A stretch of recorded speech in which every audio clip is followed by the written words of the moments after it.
मध्य प्रदेश और छत्तीसगढ़ की जंग धुआंधार होती जा रही है और बीजेपी ने अपनी पूरी ताकत इस वक्त झोंक दी है। जेपी नड्डा, राजनाथ सिंह, स्मृति ईरानी, अनुराग ठाकुर और उत्तर प्रदेश के सीएम योगी आदित्यनाथ ने संडे के दिन सियासी पारे को गर्म कर दिया। एक तरफ प्रधानमंत्री मोदी मध्य प्रदेश में थे तो वहीं दूसरी तरफ बीजेपी अध्यक्ष जेपी नड्डा छत्तीसगढ़ के दौरे पर थे। तो कैसे हुए जुबानी वार और कैसा चढ़ा सियासी पारा, आपको इन तमाम नेताओं के स्टेटमेंट्स के जरिए सुनवाते हैं।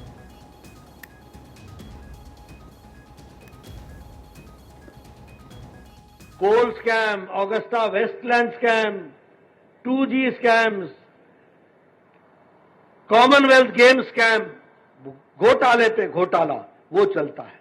हम आपको विकास की ओर ले जाना चाहते हैं। स्वच्छता के मामले में तो मुझे यह बताया गया कि सारे हिंदुस्तान में नंबर 1 राज्य यदि कोई माना जाता है तो मध्य प्रदेश माना जाता है। शिवराज सिंह चौहान ने यहां के विकास के लिए जो कल्पनाएं की थी, मैं कहूंगा कि सारी उन कल्पनाओं को साकार करने के लिए धरातल स्तर पर उन्होंने काम किया है। 2 लाख अपराध के मामले दर्ज हुए, महिला अपराध के मामले दर्ज। देश में नंबर 1 महिला अपराध राजस्थान में कांग्रेस की सरकार में। 35,000 दुष्कर्म की घटनाएं, हजारों बहनों को जिंदा जला दिया, मौत के घाट उतार दिया, जिसमें दलित, अनुसूचित जाति और जनजाति की महिलाएं हैं। कहीं पर बच्चों के सामने महिलाओं के साथ अपराध बलात्कार की घटनाएं, कहीं पति के सामने बलात्कार अपराध की घटनाएं, उनको मौत के घाट उतार दिया। ये कांग्रेस की राजस्थान की सरकार में हुआ। पीएचडी के घोटाले से सरकारी नौकरी दिलवाने का पाप करते हो और गरीब के बच्चों को शराब में लिप्त छोड़ देते हो।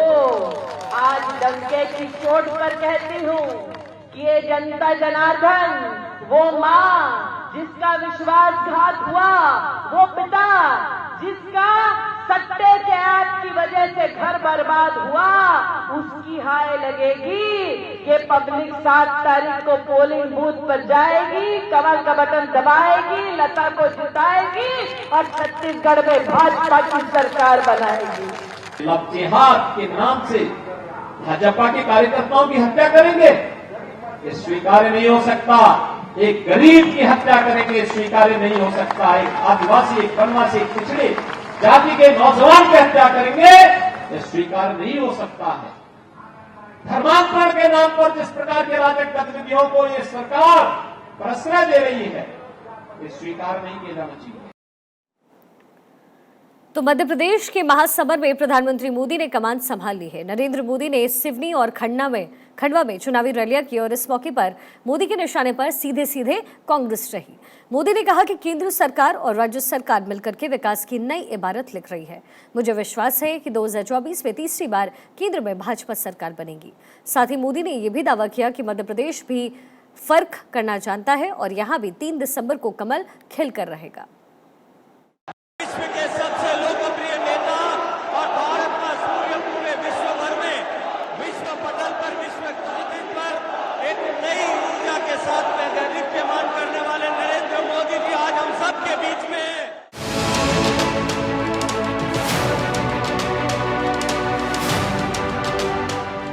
मध्य प्रदेश का सियासी महासमर धीरे धीरे धारदार होता जा रहा है। पीएम मोदी का विशेष फोकस मध्य प्रदेश पर है। पीएम मोदी लगातार मध्य प्रदेश में चुनावी सभाएं कर रहे हैं। इसके साथ ही छत्तीसगढ़ पर भी मोदी का ध्यान है। दोनों ही राज्यों में जीत के लिए मोदी खुद मैदान में हैं। छत्तीसगढ़ के राजनांदगांव को बीजेपी के लिए वीआईपी माना जाता है, क्योंकि इस सीट से पूर्व मुख्यमंत्री रमन सिंह चुनाव लड़ रहे हैं। और इसी इलाके में पीएम मोदी ने जैन मंदिर में पूजा अर्चना की, विद्यासागर महाराज से आशीर्वाद लिया। साथ ही मोदी ने मां बमलेश्वरी मंदिर में भी पूजा अर्चना की और उसके बाद मोदी ने सिवनी में चुनावी रैली को संबोधित किया, जहां पीएम मोदी ने एक-एक करके कई जुबानी वार किए। कांग्रेस मुख्यमंत्री की कुर्सी के लिए नहीं लड़ रही है, वो तो उन्होंने माना है तो भाजपा का यहां पक्का है। लेकिन क्यों लड़ रहे हो? वो इस बात के लिए मैदान में लड़ाई लड़ रहे हैं कि आगे चल करके किसका बेटा कांग्रेस का मुखिया बनेगा। मेरे परिवारजनों, एमपी के मन में मोदी क्यों है, इसका एक उदाहरण पीएम गरीब कल्याण अन्न योजना है। कोरोना के काल में मेरे मन में एक ही विचार चलता था और उस वेदना में से, उस करुणा में से, उस संवेदना में से मेरा पहला संकल्प बना था कि मैं इतने बड़े संकट में किसी भी गरीब के घर का चूल्हा बुझने नहीं दूंगा।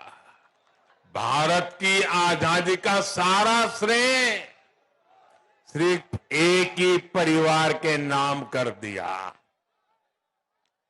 कांग्रेस के लिए अपने एक परिवार से बड़ा कोई और है ही नहीं।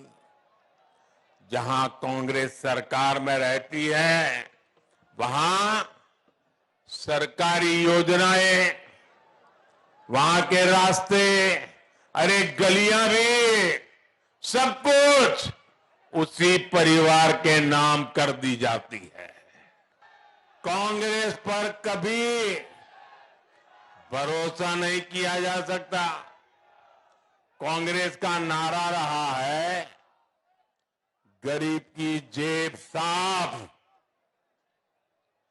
काम हाफ और करना उससे भी हाफ।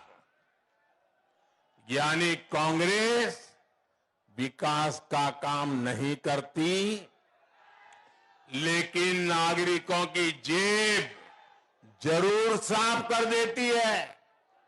आपके बेटे ने, आपके भाई ने एक बहुत बड़ा निर्णय मन में पक्का कर लिया है। दिसंबर में जब योजना पूरी होगी तो मेरा निश्चय है कि आने वाले 5 वर्ष के लिए फिर से एक बार मुफ्त राशन की गारंटी देंगे हम। इसके शासनकाल में तो गांव और गरीब के लिए इलाज संभव ही नहीं था। आज देखिए सिवनी में भी मेडिकल कॉलेज बन गया। सिवनी जिले में आयुष्मान योजना के तहत 300 से अधिक हेल्थ एंड वेलनेस सेंटर बन चुके हैं और सरकार ने तो इसका नाम वेलनेस सेंटर रखा, हेल्थ एंड वेलनेस से। लेकिन लोगों ने उसका उपयोग देखा, उसकी ताकत देखी, उससे लोगों का नाता जुड़ गया और आजकल मैं जहां जाता हूं वहां लोग हेल्थ एंड वेलनेस सेंटर नहीं बोल रहे हैं, लोग कह रहे हैं ये तो हमारे गांव का आयुष्मान आरोग्य मंदिर बन गया है। आयुष्मान आरोग्य मंदिर नाम दे दिया है। मध्य प्रदेश के सिवनी में प्रधानमंत्री नरेंद्र मोदी ने कहा कि कोरोना के समय में किसी गरीब का चूल्हा बुझने नहीं दिया। गरीब का बच्चा भूखा न सो जाए, इसके लिए मैं खुद जागता रहता था।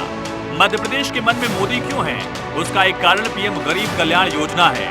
मध्य प्रदेश को लेकर पीएम मोदी किस तरह फोकस्ड हैं, उसे आप यूं समझिए कि बीते 8 महीनों से पीएम मोदी लगातार मध्य प्रदेश आ रहे हैं। 1 अप्रैल को पीएम भोपाल में थे, 24 अप्रैल को रीवा पहुंचे, 27 जून को फिर राजधानी और 1 जुलाई को शहडोल में, 12 अगस्त को बुंदेलखंड के हिस्से में सागर पहुंचे, 14 सितंबर को बीना का दौरा किया, 25 सितंबर को राजधानी में प्रधानमंत्री थे और 2 अक्टूबर को ग्वालियर पहुंचे प्रधानमंत्री नरेंद्र मोदी। 5 अक्टूबर को जबलपुर, 21 अक्टूबर को फिर ग्वालियर और 27 अक्टूबर को चित्रकूट में थे प्रधानमंत्री। अब 4 नवंबर को प्रधानमंत्री ने रतलाम में चुनावी सभा की। प्रधानमंत्री ने कहा कि मध्य प्रदेश को सुशासन और विकास की निरंतरता चाहिए, इसीलिए मध्य प्रदेश कह रहा है कि भाजपा है तो भरोसा है, विकास और बेहतर भविष्य है। एमपी के मन में मोदी, मोदी के मन में एमपी है। मध्य प्रदेश में 17 नवंबर को होने वाली वोटिंग से पहले मोदी पूरे माहौल को बीजेपी के पक्ष में सेट करने की कोशिशें कर रहे हैं। Bureau report, Bharat 24।